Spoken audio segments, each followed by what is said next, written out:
Hi, everybody. Welcome back to my channel. Today, we're going to talk about books, lots of books.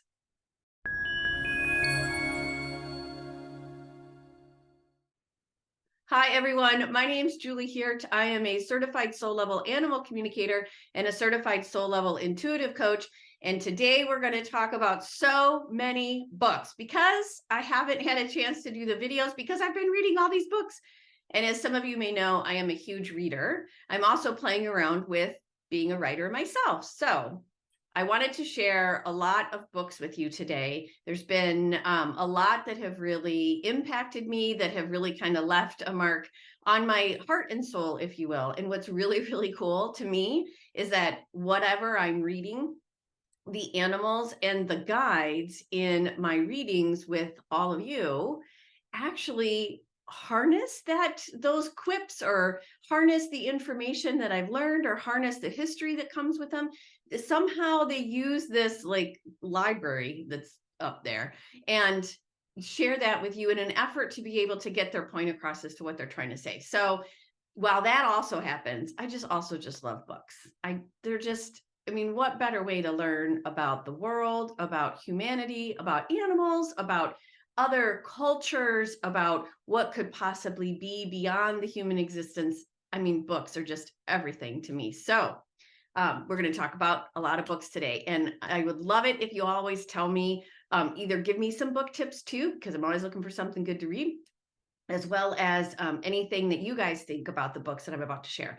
So the first book I'm going to talk about actually came out several years ago. I want to say like 2015, 2016. I could have looked this up, but I didn't. And the reason why I want to talk about it is because it was recently made into a Netflix series, and it is phenomenal. The book was my favorite book of whatever year it was that came out. I want to say like 2015, 2016. My absolute hands down favorite book that year. And it is called All the Light We Cannot See.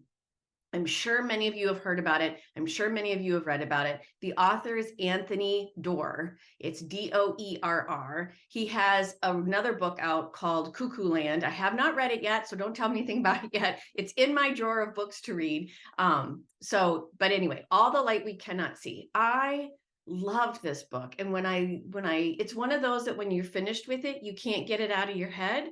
That's this book. I've got a couple of those in this video.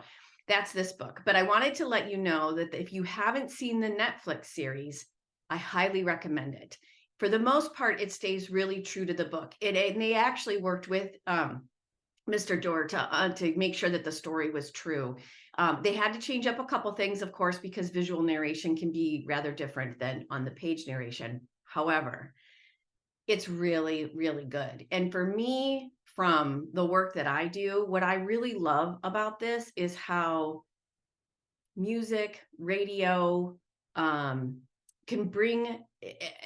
there's always connections between people, right? And so for us to take a look at somebody just because they're wearing a Nazi uniform, in this case, to get beneath what's actually going on and to hear the story about what's going on and how they got there, instead of just judging them, to be able to accept them and bridge that gap. That's a minor, tiny little fragment of the story. For those of you who know, there's a much broader picture here. The father's love for a daughter, keeping people safe, French resistance, all of this type of stuff. So if you haven't read All the Light We Cannot See, I recommend you read it first if you haven't seen the Netflix series.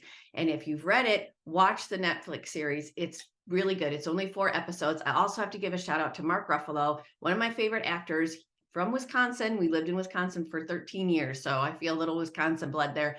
So anyways, Mark Ruffalo, wonderful actor, wonderful human being. Watch All the Light We Cannot See. Okay, that's the first one. Put that one over there back on the shelf. All right, the next book I want to share with you is, and I'm doing this to some degree because I'm doing an event with this gentleman on December 6th of 2023. It's at 7 p.m. Eastern, 6 p.m. Central. As many of you know, I'm a member of the Animal Communication Collective. I'm actually the social media director for the group, and we do live events, live fundraising events on Zoom for various animal welfare organizations. So if you know of an animal welfare organization, they have to be a 501c3. let me know, because we'd love to be able to do this type of event for animal welfare organizations where we, the organization sells tickets. There's 4 of us animal communicators, and we do live readings, and we choose intuitively from the audience. So anyways, it's lots of fun. However, this particular event is for an animal welfare organization called the Moondog Farm, which is led by Jill Angelo, the author of Sacred Spaces. She's also a faculty member at the Omega Institute. Our special guest, who's going to host the after party, if you will, is Andrew Harvey, who is the author of this book, Saving Animals from Ourselves, a manifesto for healing the divine animal within. What I really like about this book is that it talks a lot about various examples in working with animals.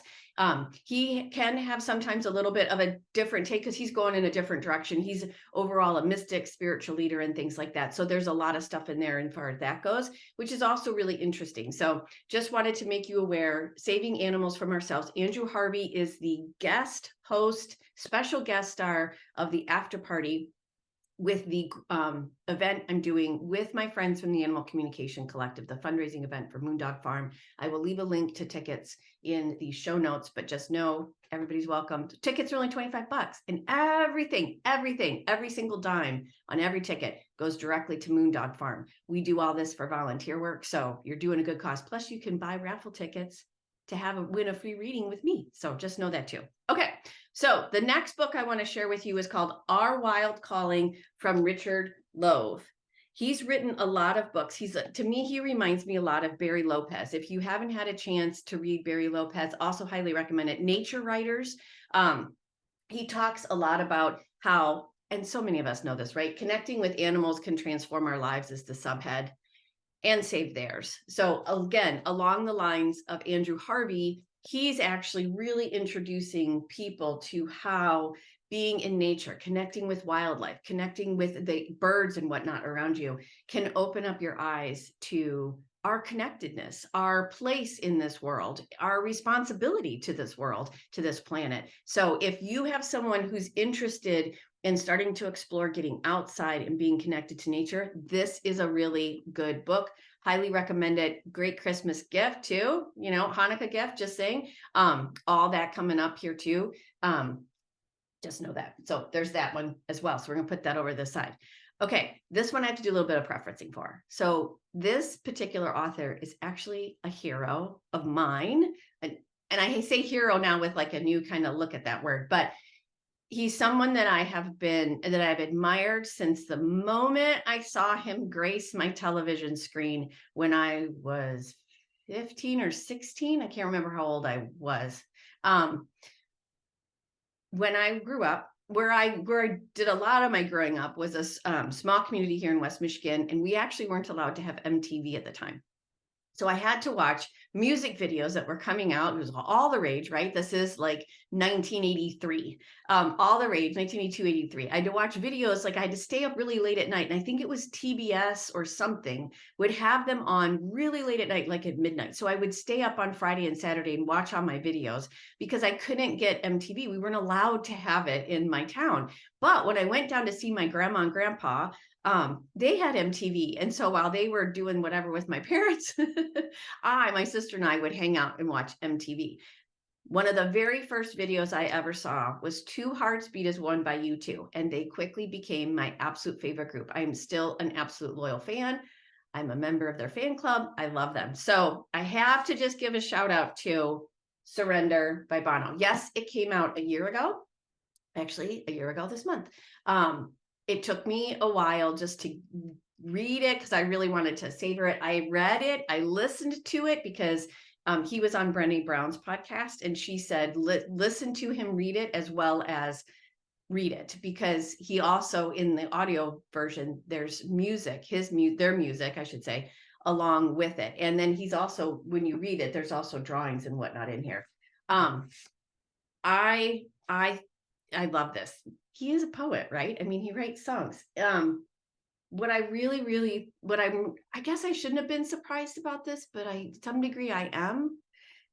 the weaving of spirituality and that connectedness and that higher whatever that is for someone, what that means and how that influences your life, and how learning to stay true to what that core is, where that can take you. His love for his wife, ultimately, he even says this is a love letter to his wife, this whole entire book, and her ongoing being by his side, his reliance on her, and then even just the celebration of his kids. He had a dog. I didn't even know that he had dogs, so this was cool too.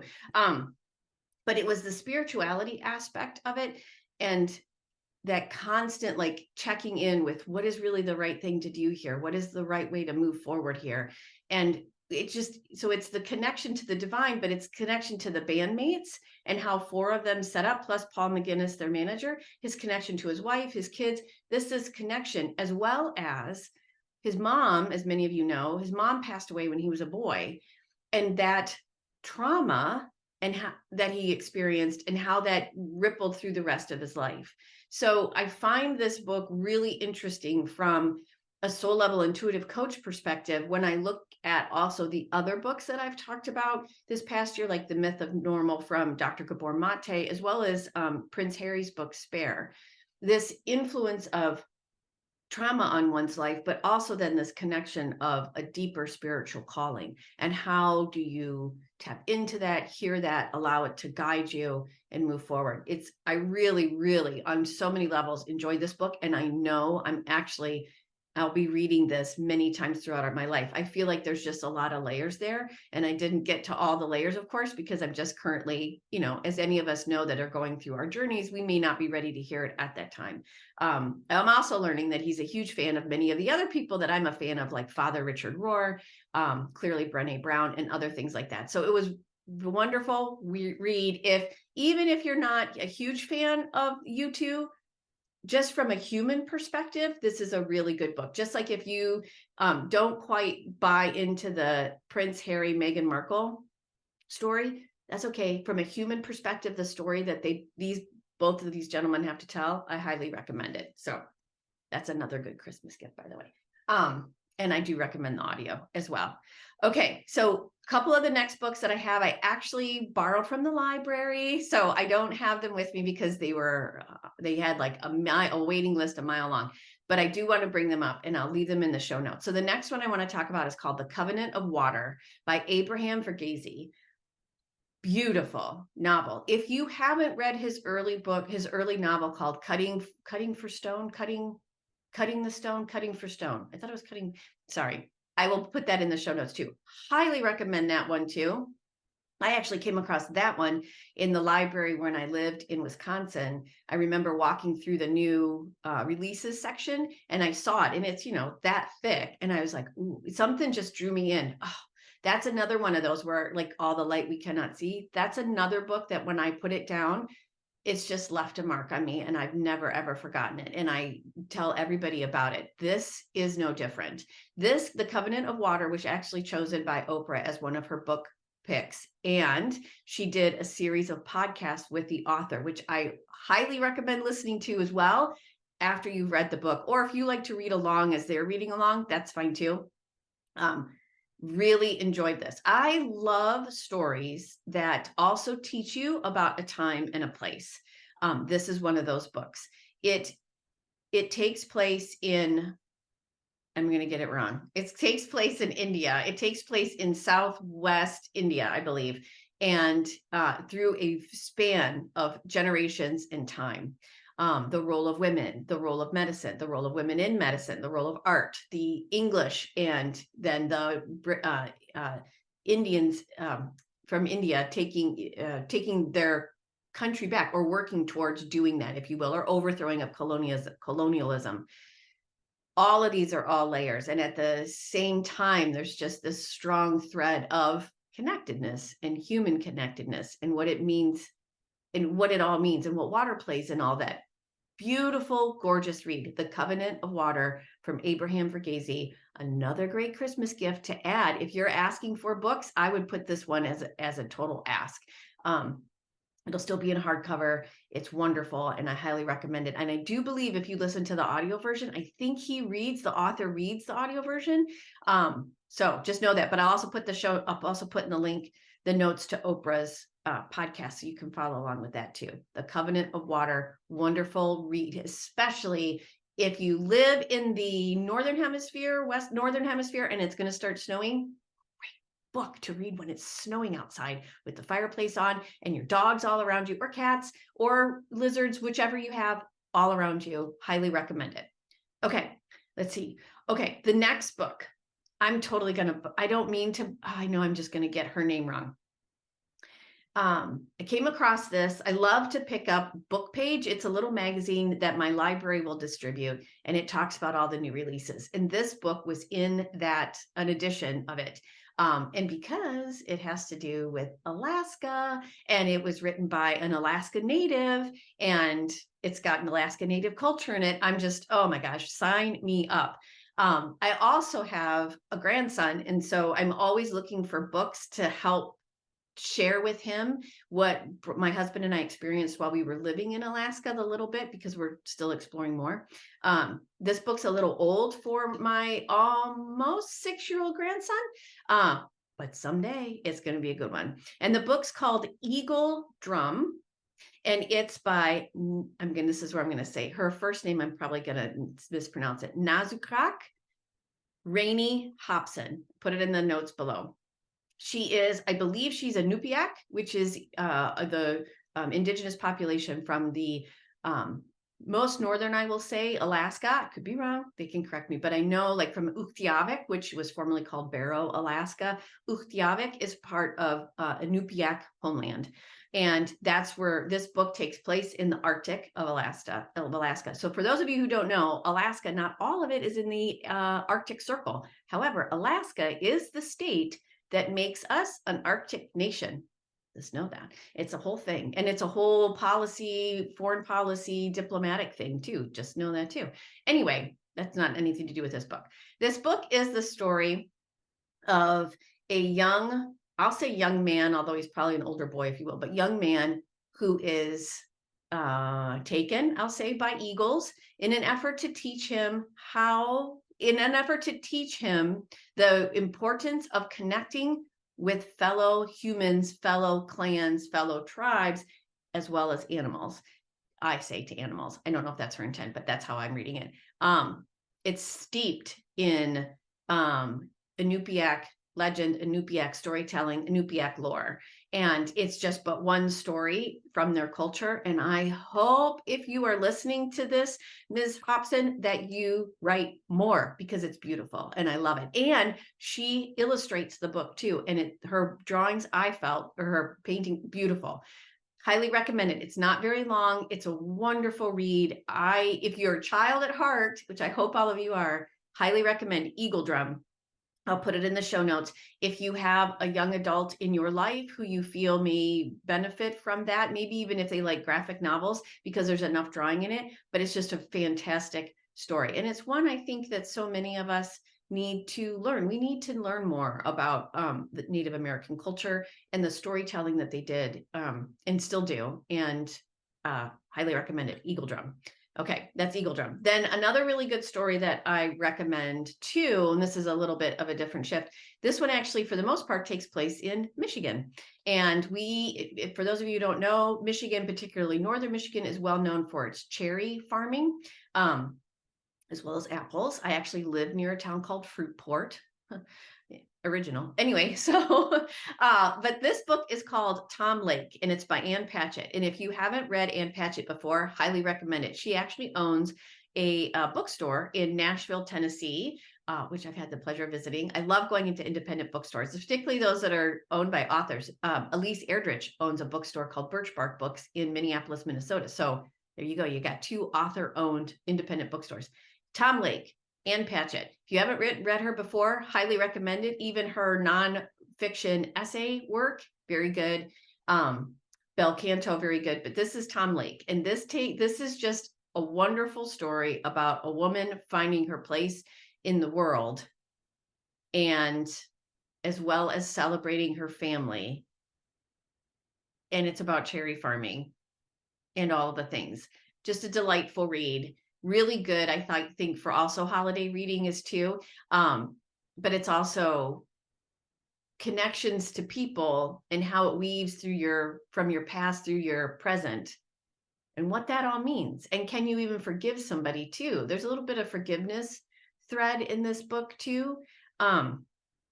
I just really enjoyed it. I actually had my husband read it too because I thought it was so good. And it's on my list of gifts because I like to celebrate. Oh God, I'm going to get this holiday wrong. Flod.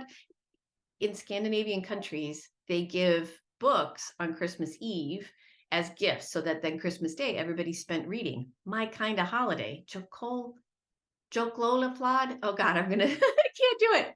Anyway, so I keep a list of books throughout the year that then I'm like, ooh, here's a book I could give so-and-so. So this is on that book, as is Covenant, or this is on that list, as is Covenant of Water and Eagle Drum. Those are all on the list this year as well as my last one. And I've talked about it before, but I'm just bringing it back because it is to me, such a key book for 2023. I cannot talk enough about honor-based behavior from Elise Linen. 7 Deadly Sins and The Price Women Pay to Be Good. If you haven't had a chance to read this book and you're interested in, I don't want to call it cultural commentary because I feel like it takes place over such a longer period of time, but the time is right to talk about this. And it's just interesting when you look at the role we play as women, identifying as women or female in this life, and how the culture has impacted us through the lens of the 7 deadly sins from Christianity. So I know I've talked about it before. I won't talk about it any more than that. Just know that that one is still up there on my list. So have a lot of books today. All the Light We Cannot See. Surrender, 40 Songs, One Story from Bono. The Covenant of Water by Abraham Verghese. Our Wild Calling from Richard Louv. Saving Animals from Ourselves from Andrew Harvey. I'm looking at my little notes. Eagle Drum from Nazukrak, Rainey Hobson. And I always say that because I don't want to butcher her name. I can't help it. Tom Lake and On Our Best Behavior. So lots of books, lots of opportunities to explore and go further. Again, if you have any books that you would like to share with me, bring them. And if there's any questions I can answer about any of these books, please let me know. I will put everything in the show notes. Thank you so much for being here. Have a wonderful holiday season. May it be filled with books and all those good things, all that, all books. Have a really good holiday season. We'll see you soon. Take care.